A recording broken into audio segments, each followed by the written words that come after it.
It doesn't. There we go. Welcome to Anomacast. We're now at episode 1, 2, 3. Let's see, how many episodes are we? 1, 2, 3, 4, 5. We're at episode 6. We had a little bit of a hiatus, and we're back. What we're going to talk about today is intellectual property enforcement and statistics. Pete and I stand in a very interesting position as far as this topic. For the last 10 years of my development life and IT consulting life, I have on and off and for extended periods of time worked for intellectual property enforcement groups. At one point, I actually did some projects for UK IPO. It used to be called the Patent Office. Now it's called the Intellectual Property Office. And that was back in 2005, 2006. Subsequent to that, I was involved in some partnerships with other entities building software for managing intellectual property enforcement. Now, behind the scenes, I've learned a lot of things about what actually goes on. Now, Pete, having some experience in that area, is going to talk with us today about maybe we should say the dark side of intellectual property enforcement and statistics. And if I might share an anecdote before he begins, the first project that I was ever involved in this area, I met with someone that was in a very high position in intellectual property enforcement in the UK IPO. And he went subsequently to the European Commission's intellectual property enforcement. And he told me confidentially that he didn't really believe there was anything to this, and that most of what was happening was that any complaints that corporations had for intellectual property enforcement were simply to get tax breaks. Now, I don't know if he would say that now, but I think that there's really the truth is that there's a dark side to this, and that it isn't really what it appears to be for. It has a more, well, Pete, you start. You tell me what you think. It's shades of grey. The popular imagination, as it were, is that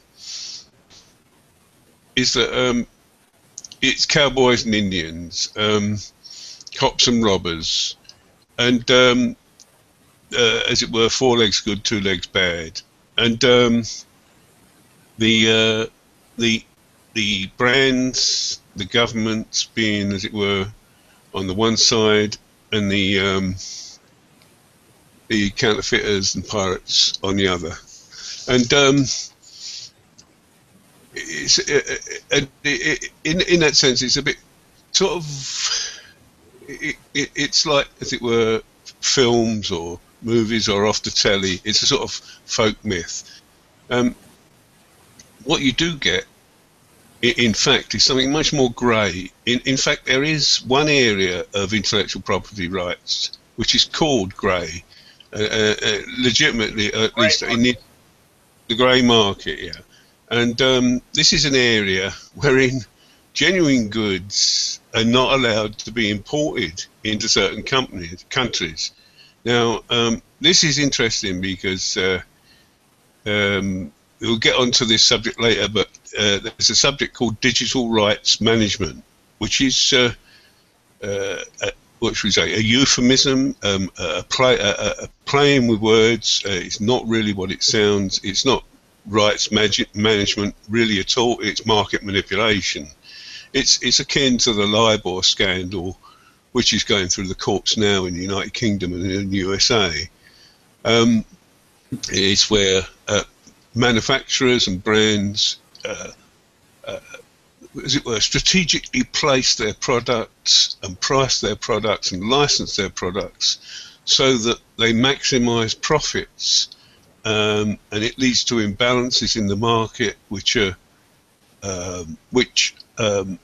as it were, a free market economy in theory shouldn't have, but because of the fact that firms being able to license their products, and as it were, hire out their intellectual property to various people in various countries, in various situations.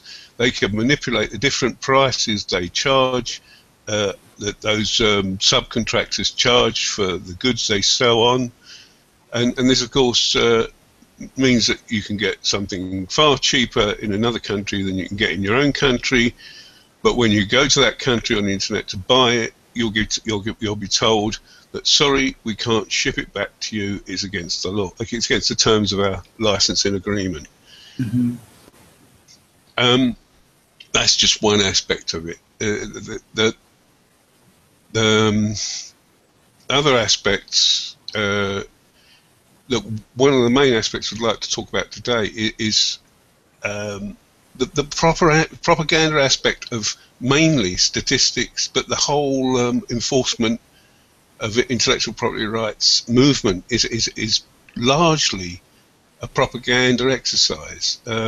It's done for cosmetic reasons. It's done to show people things. It's done to show enforcement is done to show people interested in the manufacturer's goods, like wholesalers, retailers, distributors, those people who own shares in the company, the workforce, just to show that something is being done, that the enforcement work is done quite often to show them that we are taking the problem seriously. Whether or not the problem is actually affected by it is not really the issue. The issue for these people is that it's seen to be done. Whenever you say show to who, do you mean like investors or a board? Yeah, to show to the whole thing, the stock, the shareholders of the company, investors in the company, people who might suffer, who might feel they suffer, at least if piracy they felt was left uncontrolled, or counterfeiting was left uncontrolled. People like who might sell on, third parties who sell on products from manufacturers, they would want to feel that the products they're selling are protected in some way, that people are not being allowed willy-nilly to just sell them, undercut them with fake products. But and in this way, as I say, it's cosmetic. The reason why it's cosmetic is that a limited amount can be done, even on the internet. A limited amount can be done. In the ports, in the seaports of America, US, Europe, Britain, there are customs officers who inspect containers mainly, and seize counterfeit goods as they find them. Now, an example of the cosmetic, the seeming of counterfeit and piracy is that it is on these seizures, what items are seized, that statistics are compiled and based. Now, I really cannot see any way of getting a realistic picture of how many items in containers they miss to be extrapolated from the amount of containers they hit on. It's just not possible. I don't see how they can say, well, 10% we seize of all that comes in. It just doesn't seem to be possible to say that. And yet, figures are based on these, statistics are based on these. Likewise, local government, national government, bodies like the UN, the OECD, which is the Organisation for Economic Cooperation and Development, they all pour out figures for national, international losses due to piracy and counterfeiting. And you only have to try and, try this sort of little exercise. try and sit down and work out for yourself how you might be able to do this to assess what levels of, say, for tobacco, what levels of cigarettes are coming into your country illegally, counterfeited. Just try and attack the problem, and you'll see that you end up nonplussed, stymied, in a not just one way. You're not just missing one figure. You just don't know where it's like building a house, and you're building it on a bog or on top of an ocean. There's just nowhere to lay your foundations. And of course, you'll also see that these figures, each time they're published, usually quarterly, and then month, and then yearly, they increase. They always go up. They never go down. The emphasis is always that they're seizing more, but the pirates and the counterfeiters are always producing more. You get bogeyman countries like China, Eastern Europe, South America, which are the, again, the cowboys and Indians. They're the bad guys. They're the robbers. We're the cops. And inbuilt in this, you can't help thinking there's a bit of prejudice, a bit of prejudice about perhaps emerging economies, and in a time when our economies are sort of at best treading water.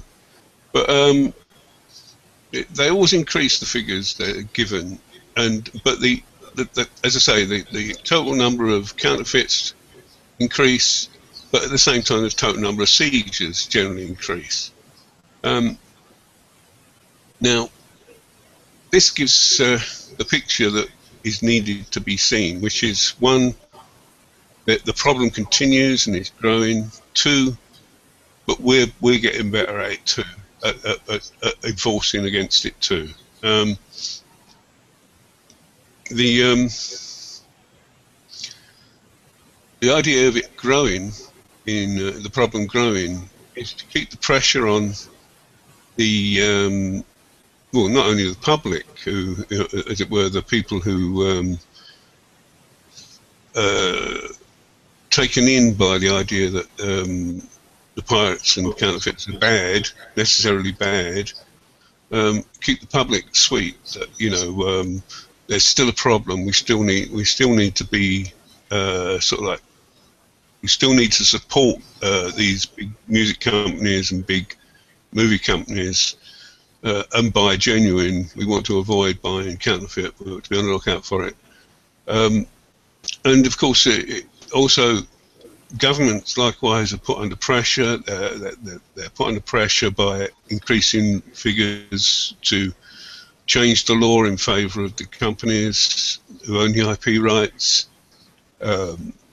They are under pressure to give them concessions, which they may not otherwise have got. I mean, you can go to one of these brand representative bodies' sites. There's plenty of them. You go to, say, the music industry or the movie industry brand representative sites, and you will see they're changing the law. In fact, they take credit for things which perhaps they didn't do, because they have an interest in self-preservation, and so they have to show results to their brand sponsors, and they, of course, compile the stats for their brand sponsors, and they want to give their brand sponsors what their brand sponsors want to hear, and so the seizures go up each year, but there's still a problem, and the problem's getting bigger, and that justifies them continuing for another year in their jobs. Yeah, and the bureaucracy never sees an end to its mission, so it always looks for a way to justify its existence. And the seizures are done by the state, therefore there'll always be more seizures that need to be done. and this just keeps expanding. It's a bubble, and the question is, when will it burst? And I think one of the things we've talked about recently is the TPP and its counterpart, which is an Atlantic agreement, could be a sign of the bursting of this enforcement bubble, and where all enforcement is handed over to the corporations themselves, and that's just going to be insane. Because it will have to sustain itself. You'll see a whole cottage industry. In fact, you already see a cottage industry of private enforcement companies. This is going to be a multi-trillion-dollar business, and they'll all be looking for justifications. They'll be looking for ways to catch people, and they would cease to exist if they solved the problem. So it makes you wonder, where's this going to go? Exactly. It's just like the defence industry, Matt. The arms manufacturers have to sell arms, they have to make their profits. The ministries of defence have to procure arms. They both have a mutual dependence on each other for their existence, and so the global threats, as it were, are always emphasised so that they can continue in business together and continue expanding, and the global threats, as it were, to some extent are created, and to some extent are, well, definitely emphasised in order to. Well, I would say that they're created because of something that naturally occurs. There doesn't have to be a plan to do this. It just naturally happens. It's a consequence of the system. Oh yeah. It's all. Yeah, you're right. It doesn't have to be a conspiracy. No. What it is a keen awareness of self-interest and self-preservation at work. That's all. And likewise, perhaps with the brands and the enforcement industry. You see, you'll note that the governments, the international organisations like the OECD and the UN, and the brands and the brand representatives, these are the people that compile the figures. These are the people that do the seizures. They're all on one side. They're all on the side of industry. They don't really do it for the sake of the consumer. They are pressured. The governmental and international bodies are pressured by the big international companies to work in their behalf and to sponsor their activities and to assist them in every way they can. And this, the capitalist sort of narrative runs that if this is done, if you assist the brands, if you assist industry, if the government does this, everything nice will percolate down to the people below them, the workers, the mothers, the children. Yeah. All the goodies of capitalism will percolate down to them. This is the story. It's a myth. It's patently not true, because everybody knows in Britain how many food banks there are, where people with not enough money to buy food go weekly to receive food packages in churches and in village halls here. And likewise in America, in the USA, this is not uncommon there. There's a good percentage of the population below poverty levels there. And so the goodies don't percolate down. There is a very seriously large underclass in both countries, and probably in Europe too. I mean, look at Greece. Greece is being mangled up in the vice of what they call them, the creditors. I like to call them the predators. But yeah, you see, the interest, the idea stems right back to Adam Smith, whereby the idea is that it's a very outdated idea now. It might have had some credibility once upon a time, but certainly things have moved on a lot. That if everybody acts self-interestedly in business, in the community, then that will miraculously transform itself into the general good, contribute towards the general good. This is, you see, you've got to understand these economic theories like this in terms of convenience to the people who adhere to them, rather than their truth value.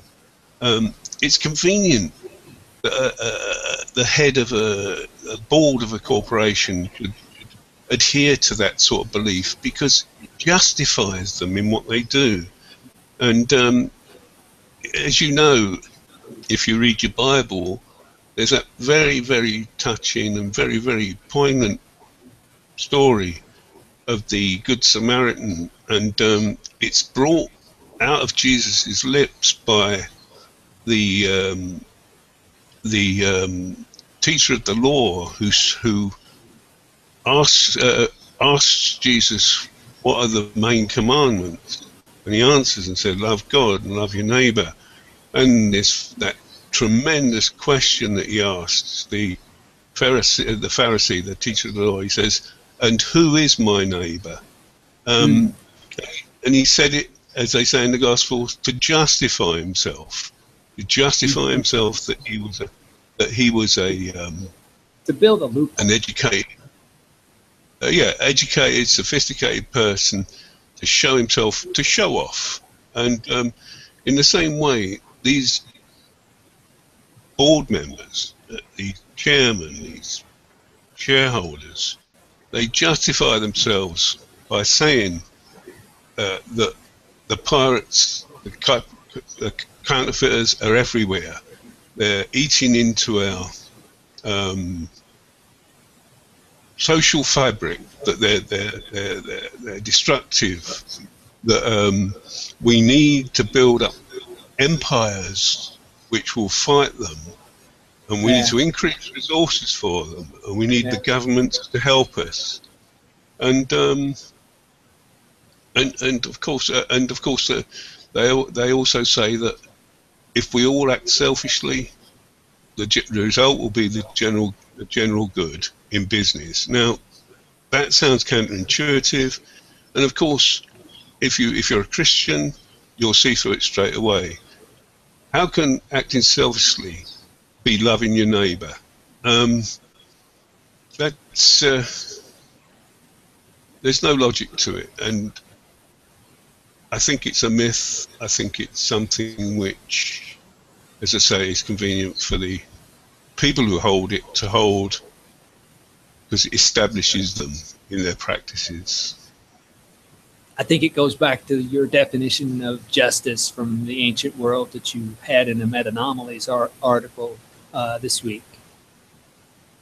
From the Republic, right? That's right. Yes, in Plato's Republic, the famous or the infamous chap, I'm not sure how you say this, Thrasymachus, is it, or Thrasymachus? Anyway, and Thrasymachus, I'll call him. He's the chap who challenges Socrates. He's intemperate as well as being wrong. Pardon me. You can't sit and listen to Socrates without losing his temper, because he feels Socrates is so wrong, so off beam according to his own lights. And Thrasymachus argues against Socrates, saying that Thrasymachus believes justice to be the will of the strongest, and an advantage, the expression of an advantage by the strongest. And it also says that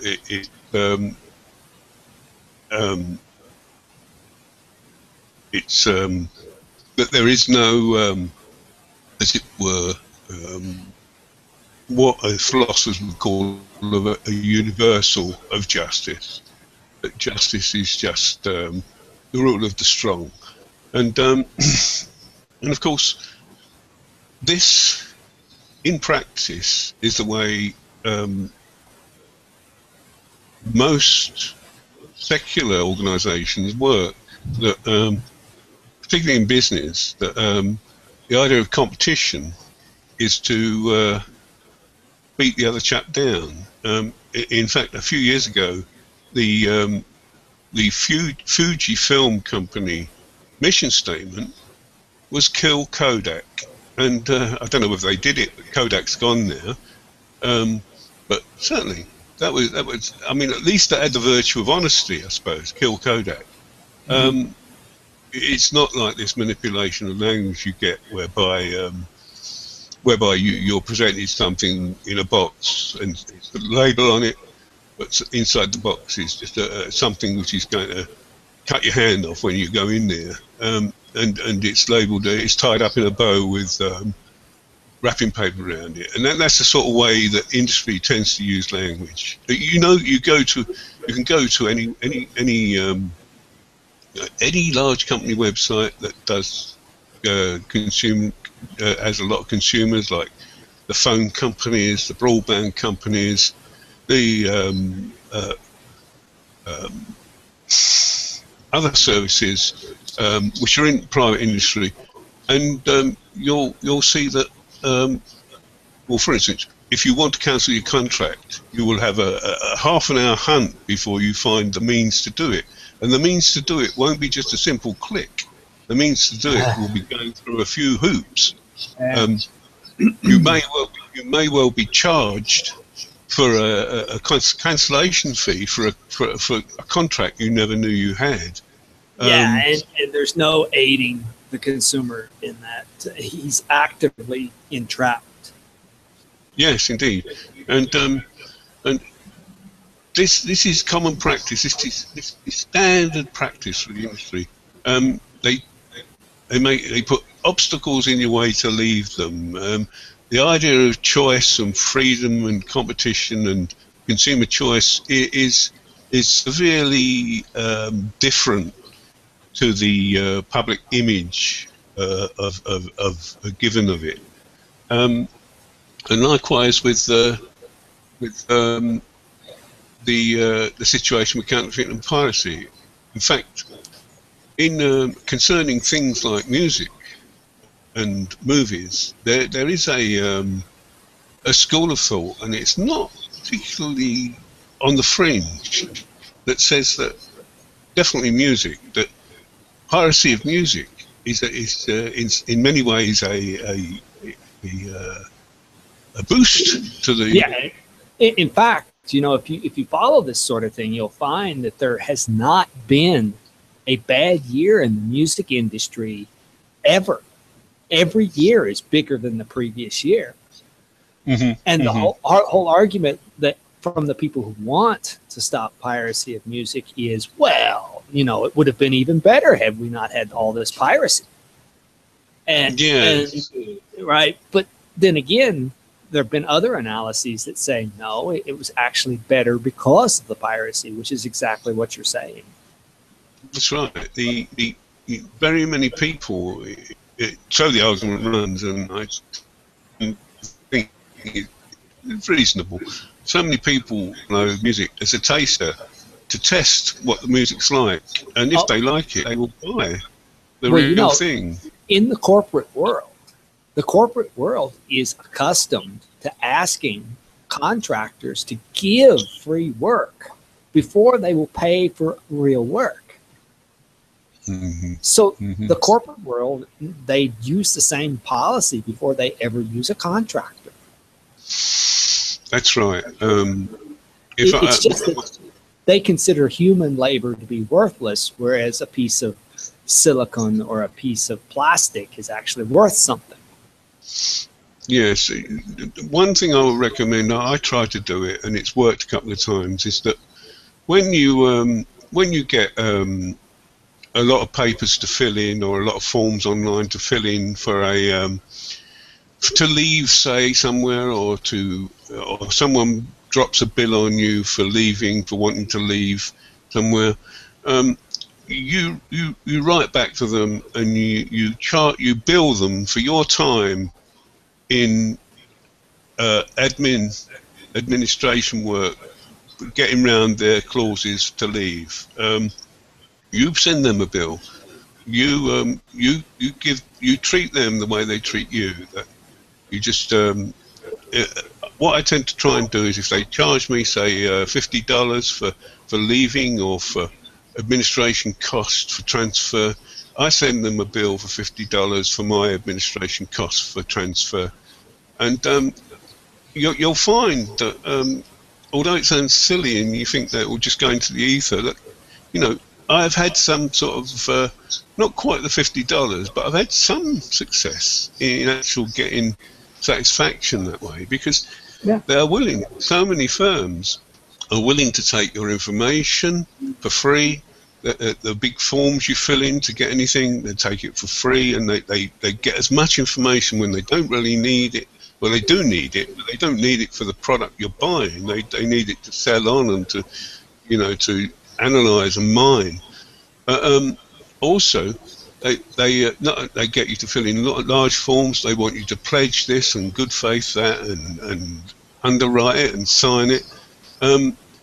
It's all, you do all the work, in fact, and all they do is look at it and say yes or no, you can have this or you can't. You do all the work, and you should be billing for this work, because their electronic systems, they cost a lot to set up, but they cost nothing to process, and you're doing the work for them. So I was thinking that you doing the work to leave is more time consuming than them actually taking you out. Yeah, it is. Yeah. Hey, Pete, I think we're at our time limit. We need to wrap it up. Okay, I'll just say one thing quickly. My son went to New York the other week, and he didn't need a visa, but he needed to go to a U.S. federal administration site, and fill in all these details about himself, and you know, whether he had any criminal convictions, ever been arrested for terrorism, this sort of thing.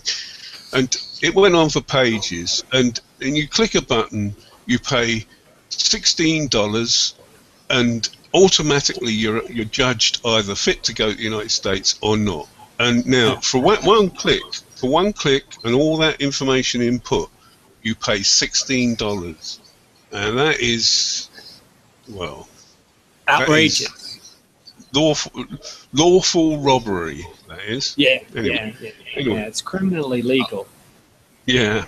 Anyway, I'll leave it there. I've had my good moan. I hope you picked up a few tips, because you've got to look at these things not skeptically, but from a human point of view, a humanist point of view, from a Christian point of view, that we're not loving our neighbours. Nobody in business seems to be loving their neighbours. They're all sort of working on this Adam Smith assumption that if everybody acts selfishly, the general good will be served, which is not only counterintuitive, but it's wrong. You know. Yeah, indeed. And I can see that this topic could probably go on for quite some time. We will be talking in the future about the Trans-Pacific Partnership and its Atlantic equivalent, which is definitely going to impact this. We've already started doing some research for an article on it, and there are plenty of anecdotes that we could share from our own experiences over the last 10 years in this industry. I want to close out this podcast just by saying Anomalous Design sponsors this podcast as a service to the IT community and to the world.